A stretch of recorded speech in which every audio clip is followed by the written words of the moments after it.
ஆந்திர மாநிலம் ஸ்ரீஹரிகோட்டாவிலிருந்து இஸ்ரோவின் 100வது ராக்கெட் இன்னும் சற்று நேரத்தில் சரியாக 6:23 மணிக்கு விண்ணில் பாய்கிறது. விவரங்களோடு இணைகிறார் அங்கு இருக்கக்கூடிய நமது சிறப்பு செய்தியாளர் வேல்முருகன். வேல்முருகன், இன்றைய நாள் இந்திய விண்வெளித்துறைக்கு எந்த அளவுக்கு முக்கியமான நாள், என்னென்ன சிறப்புகளை கொண்டிருக்கு, விவரங்களை பகிர்ந்துக்கலாம். இஸ்ரோவுடைய மைல்கல்லாக ஒரு நாளாக இன்று ஒரு முக்கியமான நாளாக இருக்கிறது. 100வது லான்ச்சை பார்ப்பதற்கு எந்த அளவுக்கு மக்கள் ஆர்வமாக பல ஸ்டூடெண்ட்ஸ் இங்க வந்திருக்கிறாங்க. பள்ளி மாணவர்கள் அதிகாலையிலேயே 4 மணியிலிருந்து இங்க வந்திருக்கக்கூடிய காட்சிகளை பார்க்கிறோம். குறிப்பா GSLV F-15 என்று சொல்லக்கூடிய நேவிகேஷன் சேட்டலைட் இன்று விண்ணில் செலுத்தப்பட இருக்கிறது. ஏற்கனவே அதிநவீன தொழில்நுட்பத்துடன் நம்மளுடைய நேவிகேஷன் சேட்டலைட் விண்வெளியில தற்போது சுற்றி வந்தாலும் கூட அதையும் தாண்டி புதிய தொழில்நுட்பத்துடன் பல்வேறு வகையான அந்த தற்போது நேவிகேஷன் உருவாக்குவதற்கு ஒரு புதிய நேவிகேஷன் NVS 02 விண்ணில் ஏவப்பட இருக்கிறது. பல மாணவர்கள் இங்க வந்திருக்கிறாங்க, அவங்ககிட்ட பேசலாம். எப்படி இருக்கு சொல்லுங்க. எங்க இருந்து வந்திருக்கீங்க? சோ இது 100th லான்ச். சோ எப்படி இருக்கு, எவ்வளவு என்ஜாய் பண்றீங்க?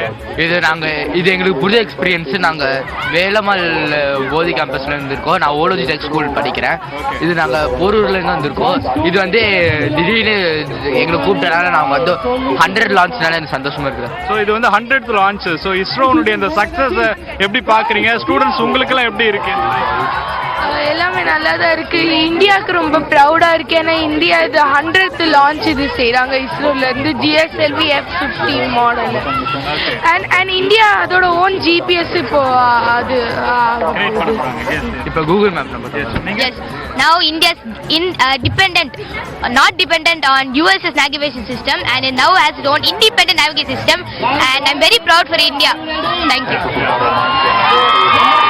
ஒரு சில நிமிடங்கள்ல குறிப்பா இஸ்ரோனுடைய ஒரு மிக முக்கியமான சாதனை நெருங்கி வருகிறது. கிட்டத்தட்ட 99 ராக்கெட்டுகளை தற்போது நாம விண்ணில் செலுத்தி இருக்கிறோம். அதுல 100வது ஒரு லான்ச்சா தற்போது இருக்கக்கூடிய நிலையில காலை அதிகாலையில கடுமையான பனி நேரத்துல தற்போது எவ்வளவு ஆர்வத்தோட வந்திருக்கிறாங்க. இஸ்ரோனுடைய மிகப்பெரிய ஒரு ஊக்கத்தை கொடுக்கக்கூடிய வகையில தற்போது இங்க பள்ளி மாணவர்கள் ஸ்டூடெண்ட்ஸ் எல்லாம் இங்க வந்திருக்கிறத பார்க்க முடிகிறது. சொல்லுங்க, எப்படி இருக்கு?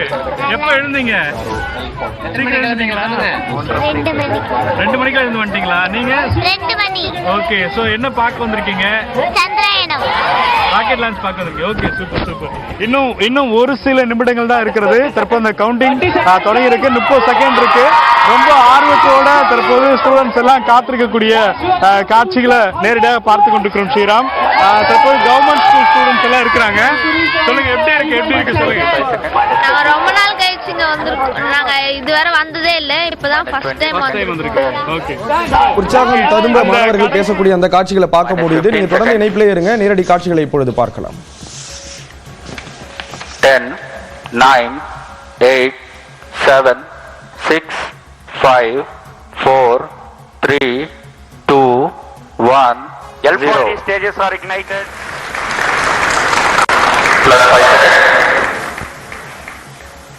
Lift off normal. Magnificent lift off of GSLV F-15 NVS 02 mission. 100th launch mission of ISRO embarks on its journey. Plus 20 seconds. विहंगम दृश्य सफलतापूर्ण उत्थापन GSLV F-15 रॉकेट का। चारों L-40s तथा कोर बूस्टर S-139 वर्तमान में प्रज्वलित हैं और यान को उद्दिष्ट कक्षा की ओर लेके जा रहे हैं। An eastward mission launched at 106 degrees azimuth. Plus 40 seconds. GSLV core S-139 and the 4 L-40 strap-ons thrusting simultaneously. Cumulative thrust is 7,535 kilonewtons.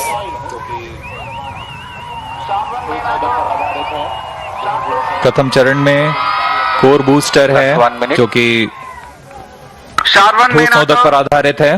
Core booster का प्रज्वलन काल लगभग 111 सेकंड का है। इसके पश्चात भी L-40 जो स्ट्रैप-ऑन बूस्टर्स हैं उनका प्रज्वलन लगभग 50 सेकंड और आगे चलेगा। इस तरह लगभग 150 सेकंड्स पर प्रथम चरण का प्रज्वलन काल समाप्त होगा। Action time for the core solid motor is 112 seconds and that of the strap-ons is 149 seconds. HTPB based propellant in S139 and L40s are powered by turbopump-fed Vikas engine based on Earth-storable propellant. Shar ground station acquiring the trajectory data. S139 stage ban out. Core booster का प्रज्वलन काल समाप्त हो चुका है। +2 minutes. Step on booster अभी भी प्रज्वलित है। इस दौरान यह लगभग 3000 किलो न्यूटन का प्रणोद उत्पन्न कर रहे हैं। नॉर्मल।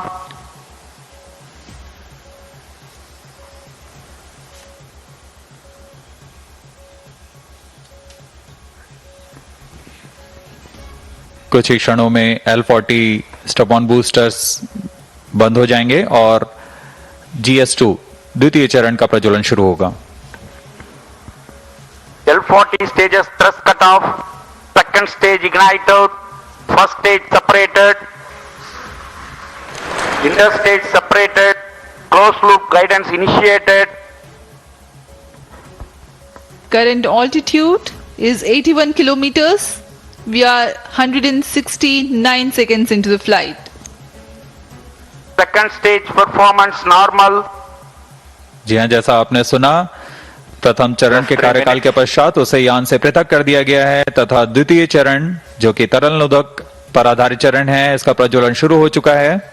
यह लगभग 141 सेकंड का प्रज्वलन काल है। इस दौरान यह लगभग 846 किलो न्यूटन का प्रणोद उत्पन्न कर रहा है।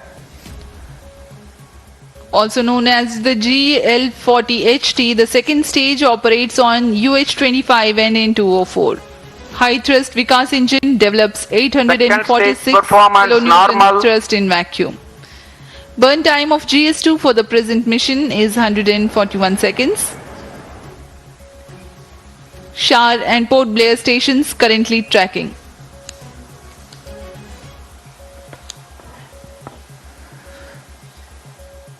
द्वितीय चरण का प्रज्वलन जारी है।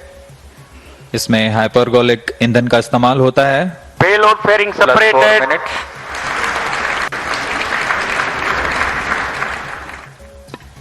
Shielding of the spacecraft from atmosphere is no longer necessary. The current altitude is more than 100 kilometers. Performance normal. The payload fairing has been separated. Shar and Port Blair ground stations continue to track. पूर्व निर्धारित तरीके से 115 kilometre की ऊंचाई प्राप्त कर लेने के पश्चात ऊष्मा कवच को यान से पृथक कर दिया जाता है।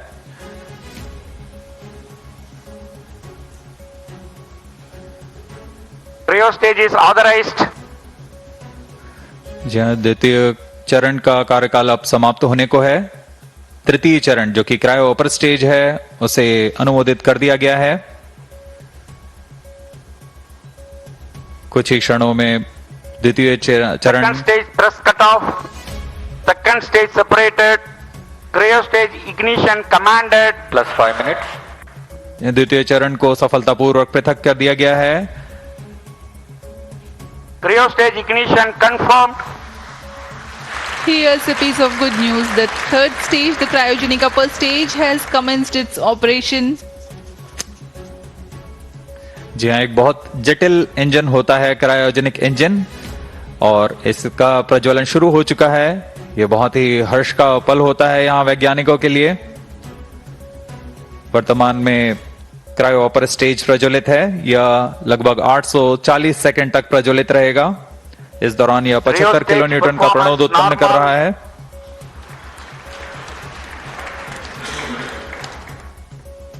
We are 345 seconds into the flight. Current altitude is 143 kilometers.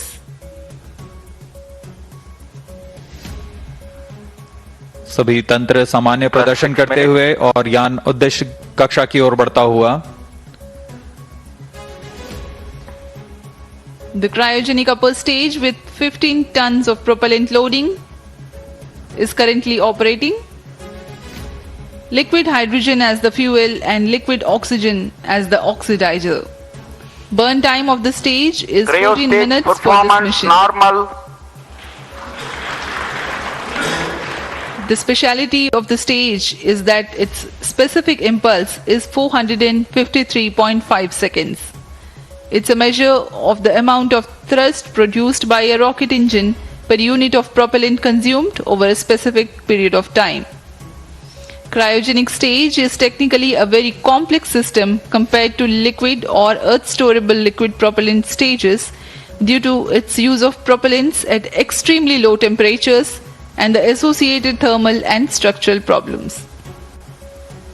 Oxygen liquefies at minus 183 degrees Celsius and hydrogen at minus 253 degrees Celsius. The propellants at these low temperatures are to be pumped using turbopumps running at around 40,000 RPM. It also entails complex ground support systems like propellant storage and filling systems, cryo-engine and stage test facilities, transportation and handling of cryo fluids and related Cryostage safety performance aspects. normal.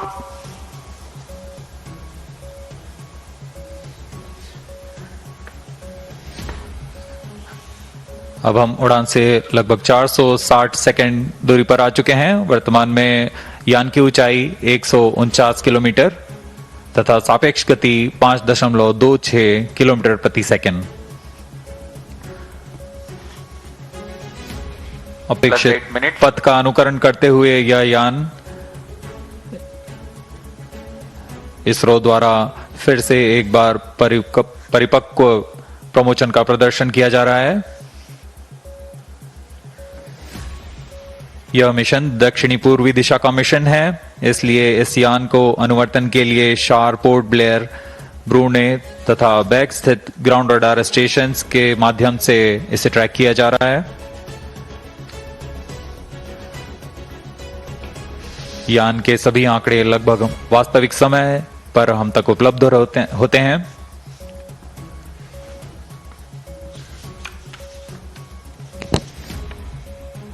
Cryostage performance normal. वर्तमान में शार तथा port Blair स्थित radar station हम तक यह आंकड़े उपलब्ध करा रहे हैं।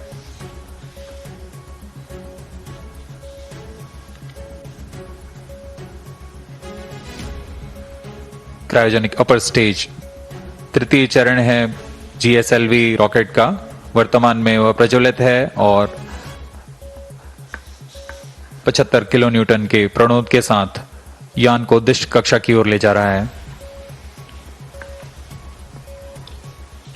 Two gimbal steering engines provide for control of the stage during its thrusting phase. Nominal thrust developed by the engine is 75 kilonewtons in vacuum.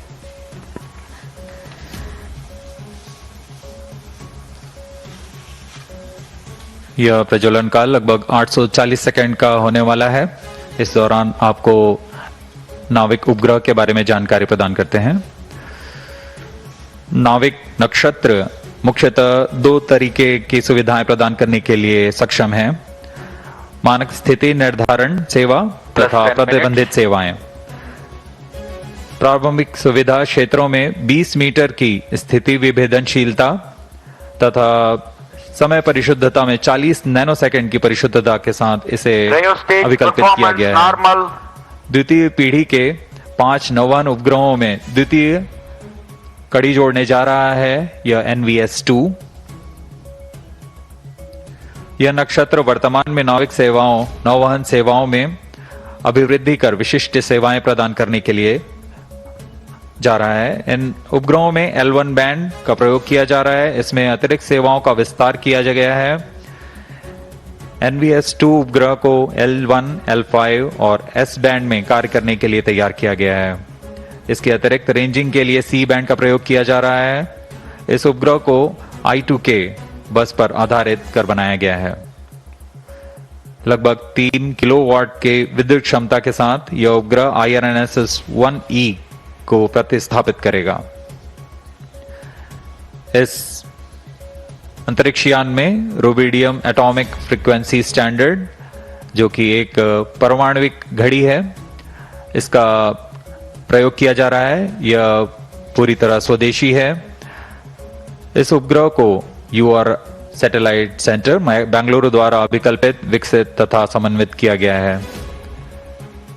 कई तरीके के परीक्षणों के पश्चात पूरी तरह सत्यापित तथा मान्य होने पर यहाँ शार लाया जाता है और कुछ अन्य गतिविधियों के पश्चात पूरी सावधानी के साथ प्रमोचक यान पर एकीकृत कर इसका प्रमोचन किया जाता है।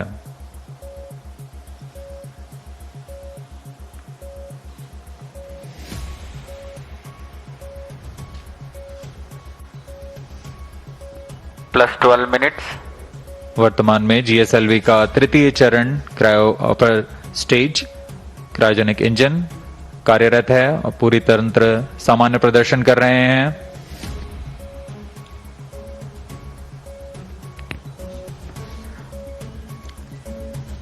The cryogenic upper stage currently thrusting. We are 740 seconds into the flight.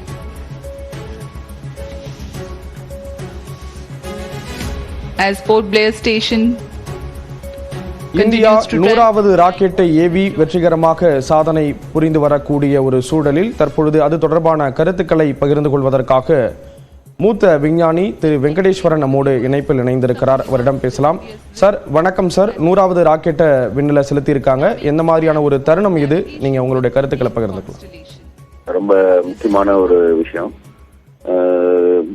1963 தொடங்கிய இந்த பயணம், அதாவது சின்ன குட்டி ராக்கெட்களை ஏவி அதிலிருந்து நம்ம பயிற்சி பெற்று படிப்படியாக நம்ம இந்த நிலைக்கு வந்திருக்கிறோம்.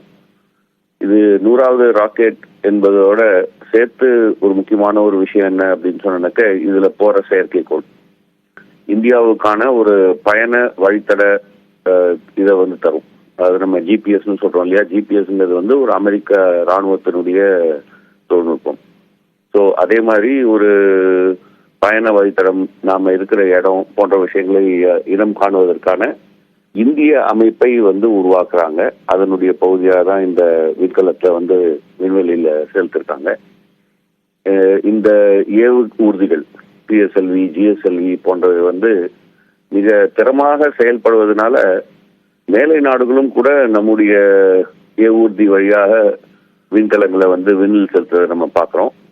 ஸோ இஸ்ரோ, இந்திய அறிவியல், இந்திய மக்கள் அனைவருக்கும் ஒரு முக்கியமான ஒரு நாள் 100வது ஏவுதல் என்பதனால. ஜிஎஸ்எல்வி அப்படிங்கிறது ஒரு சவால் நிறைந்த இன்ஜின் அப்படின்னு சொல்லி குறிப்பிடுறாங்க. 100வது ராக்கெட் ஏவுதலுக்கு அதை பயன்படுத்தி இருக்கிறத எப்படி பாக்குறீங்க? ஜிஎஸ்எல்வியினுடைய சிறப்புகள் அப்படின்னா அதை எதெல்லாம் எடுத்துக்கலாம்? ஜிஎஸ்எல்வியினுடைய முக்கியமான சிறப்பு அதனுடைய 4வது ஸ்டேஜ் கிரையோஜெனிக் அப்படின்னு சொல்லுவாங்க. இது ஒரு சவாலான ஒரு தொழில்நுட்பம். இதில் நம்ம பயன்படுத்துற எரிபொருட்கள் திரவ எரிபொருட்கள். திரவ எரிபொருட்கள்ங்கிறது ஒன்றும் பெரிய விஷயம் கிடையாது. இப்போ பார்த்தீங்கன்னா பெட்ரோலும் திரவம் தான். ஆனால் இதுல என்னன்னா கிரையோஜெனிக் அப்படின்னு சொல்றது என்னன்னாக்க, நம்ம ஒரு -250 -180ங்கிற டெம்பரேச்சர்ல இந்த எரிபொருளை வைக்கிறோம். ஏன்னா நம்ம காத்து இருக்கு இல்லையா, காத்துல நம்ம ஹைட்ரஜன், ஆக்சிஜன்லாம் இருக்கு இல்லையா, அதை நம்ம திரவப்படுத்திருக்கோம். ஸோ அது இயல்பு நீங்க டெம்பரேச்சர்ல வச்சீங்கன்னா அது காத்தா மாறிடும், வாயுவா மாறிடும். அதை நம்ம திரவ பொருளா மாத்தி நம்ம குளிர்விச்சு நம்ம பயன்படுத்துறோம். இது ஒரு சவாலான ஒரு தொழில்நுட்பம். ஆரம்பத்துல பல சவால்களையும் தோல்விகளையும் சந்திச்சாங்க. அதுல இருந்து பாடம் கற்று இன்றைக்கு நாமளே இந்த கிரையோஜெனிக் இன்ஜினை நம்ம தயாரிச்சிருக்கிறோம். இந்த இன்ஜின் ஆரம்பத்துல சோவியத் யூனியன் கிட்ட இருந்துச்சு. அவங்க நமக்கு தர தயாரா இருந்தாங்க. ஆனா அந்த சமயத்துல அமெரிக்கா தலையிட்டு இது இந்தியாவுக்கு தரக்கூடாது, இது ராணுவ பயன்பாட்டுக்கு பயன்படுத்துவாங்க, ஏவுகணைகள் எல்லாம் செய்வாங்க, அதனால் தரக்கூடாது என்று தடை விதித்தார்கள். அதுக்கப்புறம் சோவியத் யூனியன் போய் ரஷ்யா உருவான பிறகு தர தயங்கினாங்க, அதுல இருந்து பின்வாங்கிட்டாங்க. அப்போ நாமே இதை உருவாக்க வேண்டிய ஒரு சூழல் ஏற்பட்டு நாமே சொந்தமா இதை தயார் பண்ணோம். அதுல ஒரு பெரும் மகிழ்ச்சியான ஒரு விஷயம், இது 11வது முறை நாம சொந்தமா தயாரிச்ச அந்த கிரையோஜெனிக் இன்ஜினை பயன்படுத்தி இந்த தடவை ஏவிருக்காங்க. கண்டிப்பா சார். இந்தியா விண்வெளித்துறை ஒரு முக்கியமான தருணத்தில் இருக்கக்கூடிய நிலையில இணைப்புல கருத்துக்களை பகிர்ந்து கொண்டதுங்க. நன்றி திரு விக்னேஸ்வர்.